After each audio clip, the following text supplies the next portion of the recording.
Hello class 9 students. Today we will discuss some topics of forest, society and colonialism. That is lesson number 4 of your history.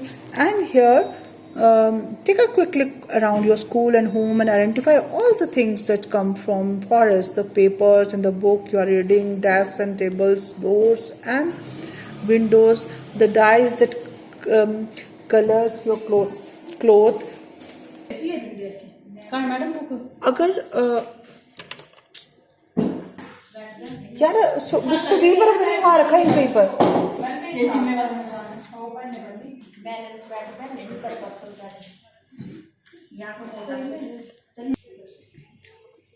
तो ये सब चीजें जो अगर आप टेबल्स, डोर्स, विंडोज, डाई जो कि आपके कलर क्लॉथ को कलर करते हैं, spices in your food and cellophane rappers of your toffee, tendu leaf इन बीडीज में जो तेंदू की लीव्स यूज होती हैं, gums, Honey, coffee, T, rubber, तो हम ये सब चीजें देखते हैं तो जानते हैं कि ये सब चीजें हमें फॉरेस्ट से मिलती हैं. Do not miss out the oils in chocolates which comes from the साल seeds that the tannin used to convert skins and hides into leathers or the herbs and roots used for the medicinal purposes. तो जो tendu leaf जो बीडीज में use होती है, गम, हनी, शहद, coffee, T, rubber, ये सब चीजें हमें कहाँ से मिलती हैं? From the forest. तो चॉकलेट्स में जो ऑयल यूज होता है वो साल सीड से आता है, और टैनिन जो कि हमारी स्किन्स जो लेदर मेकिंग प्रोसेस में यूज होता है, या हर्ब्स या जो छोटी छोटी जड़ी बूटियां या रूट्स हैं वो भी मेडिसिनल पर्पसेस के लिए जो यूज होती हैं. That all comes from forest. Forest also provide bamboo, would for fuel, grass, charcoal, packaging, fruit, flowers, animals, birds and many other things. तो जो जंगल है वो हमें लकड़ी प्रोवाइड करते हैं जलाने के लिए, ग्रास, घास, चारकोल, पैकेजिंग के लिए जो प्रोडक्ट्स जो यूज होते हैं that is also provided by the forest. Fruits, flowers, animals, birds and many other things such are provided by the forest. तो here in the Amazon forest or in the Western Ghats, it is possible to find as many as 500 different plant species in one forest patch. एक forest जंगल के patch में कम से कम 500 different type के plant के species हमें मिलते हैं.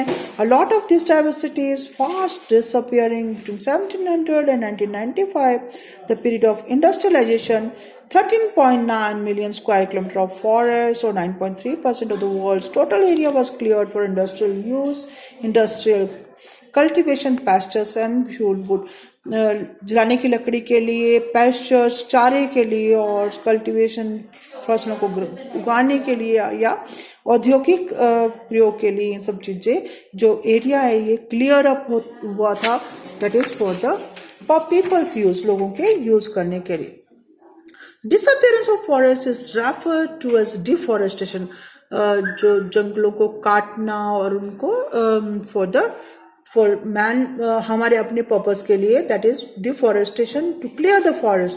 It is not a recent problem. The process began many centuries ago, but many colonial rule it became more systematic and extensive. Colonial British का जो कंट्रोल हुआ इंडिया पर, तो उन्होंने अपने फायदे के लिए इसको बहुत ज्यादा यूज करना शुरू किया. The causes of deforestation in India, land to be improved. In 1600 approximately 1/6 of India's land was under cultivation. 1600 शताब्दी में कम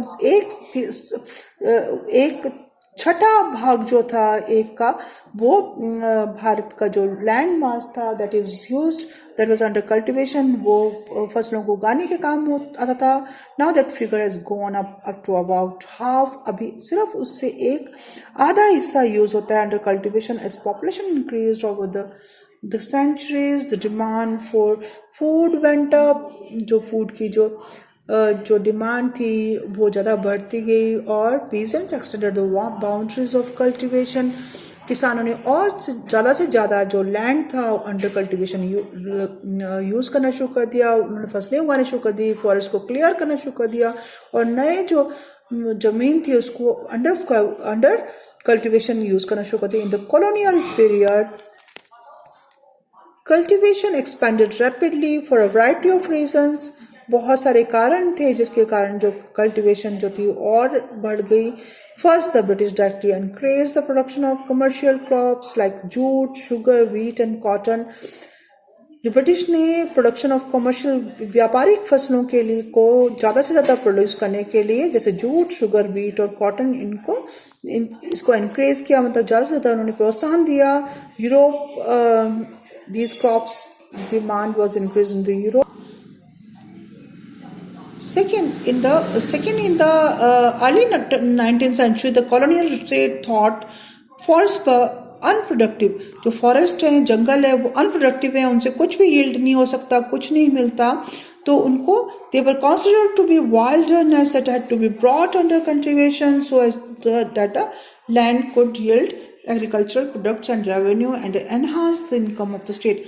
ज़्यादा से ज़्यादा जो लैंड था अंडर कल्टीवेशन यूज़ किया गया, कल्टीवेशन क्रॉप्स को उगाने के काम लिया गया ताकि कि जो स्टेट की इनकम बढ़ाई जा सके. So between 1880 and 1920 cultivated area rose by 6.7 million hectare. 1880 से 1920 तक जो एरिया अंडर कल्टीवेशन था उसको बढ़ा दिया गया टू 6.7 मिलियन हेक्टेयर्स का. तो हम यहाँ पर पढ़ेंगे क्या कल्टीवेशन के जो अंडर जो एरिया को बढ़ाना that was a sign of progress. वो प्रोग्रेस तरक्की का साइन है. But we should not forget that for the land to be brought under the plough forest had to be clear. अगर लैंड को cultivation के लिए यूज करना है और हल दिलाने के लिए यूज करना है तो फॉरेस्ट लैंड को क्लियर करना पड़ेगा. यहाँ पर ये पिक्चर है that was painting done by John Dobson. तो यहाँ दिखा रहे हैं कि इतना सारा जो एरिया था that was under wild beast, जो जंगली जानवरों के अंडर जंगली जानवर वहाँ पर चल रहे हैं और that was more and more forest. तो यहाँ पर slippers on the track. By the early 19th century, oak forests in England were disappearing. Early जो पहले के जो 19वीं शताब्दी के जो शुरुआती दशक थे उनमें जो ओक फॉरेस्ट थे इंग्लैंड में वो खत्म हो रहे थे. This created a problem of timber supply for the neighbour royal navy. Royal navy जो थी उनकी नेवल फोर्सेस थी, जो नेवी जो शिप्स वगैरह की जो फोर्सेस होती है तो उसमें उनको टिम्बर की सप्लाई कम हो गई, मतलब टिम्बर लकड़ी की सप्लाई कम हो रही थी बिकॉज ओक के जो ट्रीज थे दैट वो उनको कट किया जाता था on the large scale and then therefore they are less in number. How could English ships be built without the regular supply of strong and durable timber? कैसे अंग्रेजों के जहाज बनाए जाएंगे जबकि जो सप्लाई रेगुलर सप्लाई नहीं होगी स्ट्रॉन्ग और ड्यूरेबल टिम्बर की. ऐसा टिम्बर, ऐसी लकड़ी जो कि स्ट्रॉन्ग हो और ड्यूरेबल हो, मतलब काफ़ी लंबी चले. How could imperial power be protected and maintained without ships?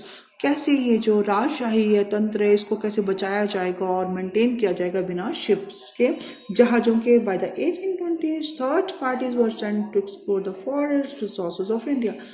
ऐसी सर्च के लिए पार्टीज भेजी गई ताकि फॉरेस्ट के रिसोर्सेज जो इंडिया में और जो फॉरेस्ट जंगल है उनको ढूंढा जाए. विद इन अ डिकेड, एक दशक में ट्रीज पर being fold on a massive scale. बहुत ज़्यादा ट्रीज जो थे वो उनको तोड़ा गया, उनको गिराया गया और vast quantities of timber were being exported from India. India से साल, लॉग्स एंड स्लीपर्स. साल जो लकड़ी थी उसके बड़े बड़े स्लीपर्स और लॉग्स को सिंघनी फॉरेस्ट में गिराया गया छोटानागपुर एरिया में. और आदिवासीज वो hired by the forest department to cut trees, make smooth planks. बड़े बड़े स्लीपर्स बनाए जाएंगे जो कि रेलवेज के लिए बनाए गए थे.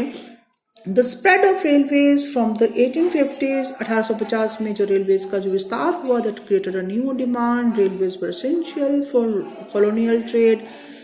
रेलवेज की बहुत ज़्यादा ज़रूरी थे क्योंकि कॉलोनी का जो कॉलोनियल ट्रेड, मतलब ब्रिटिश जो कॉलोनी थी इंडिया, ब्रिटिश का जो कॉलोनियल रूल था इंडिया में उसके ट्रेड के लिए, व्यापार के लिए और इम्पीरियल ट्रुप्स के लिए, जो ब्रिटिश एम्पायर के जो आर्मी जो मूव करती थी तो उसके लिए रेलवे जो था वो जल्दी से रेलवे के थ्रू वो जल्दी से एक स्थान से दूसरे स्थान पहुंच सकते. टू रन लोकोमोटिव्स जो लोकोमोटिव्स जैसे रेलवे वगैरह को रेल को जाने के लिए चलाने के लिए वुड बहुत ज़रूरी थी। लकड़ी का कोयले का कोयला उनको चलाने के लिए काम आ रहा था रेलवेज़ को, और रेलवेज लाइंस को के लिए स्लीपर्स की जरूरत पड़ती थी that were essential to hold the tracks together, ताकि ट्रैक्स को जो रेलवे ट्रैक्स थे उनको इकट्ठे रखा जा सके। Each mile of railway track required between 1760 to 2000 sleepers. एक मील रेलवे ट्रैक के लिए 1760 से लेकर 2000 स्लीपर्स की जरूरत पड़ती थी। From the 1860s railway network expanded rapidly. Railway का जो नेटवर्क था वो बहुत ज़्यादा बढ़ गया। By the 1890 about 25,500 kilometre of track had been laid. 1890 तक 25,500 किलोमीटर ट्रैक जो था वो बना दिया गया। 1946 तक जो ट्रैक की जो लेंथ थी वो 7,65,000 किलोमीटर तक बढ़ा दी गई। As a railway track spread through India, जैसे जैसे रेलवे का ट्रैक जो था, रास्ता जो इसका जो जाल था वो पूरी इंडिया में बढ़ता गया। A large and larger number of trees were failed. Madras presidency में, सिर्फ मद्रास प्रेसिडेंसी में 1850 में 35,000 ट्रीज साल में कट होते थे स्लीपर्स बनाने के लिए। गवर्नमेंट ने कॉन्ट्रैक्ट दिए थे लोगों को कि ये स्लीपर्स प्रोवाइड किए रहे। 35,000 ट्री कट किए जाए। दीज कॉन्ट्रैक्टर्स बिगेन ये कटिंग ट्रीज इनडिस्क्रिमिनेटली, वो बुरी तरह से उनको बिना किसी भेदभाव के वो खूब सारे उन्होंने बहुत सारे ट्रीज को कट किया फॉरेस्ट अराउंड। और जो रेलवे ट्रैक्स के चारों तरफ जो फॉरेस्ट थे वो धीरे धीरे ख़त्म होने लगे। तो हम नेक्स्ट पढ़ेंगे प्लांटेशन नेक्स्ट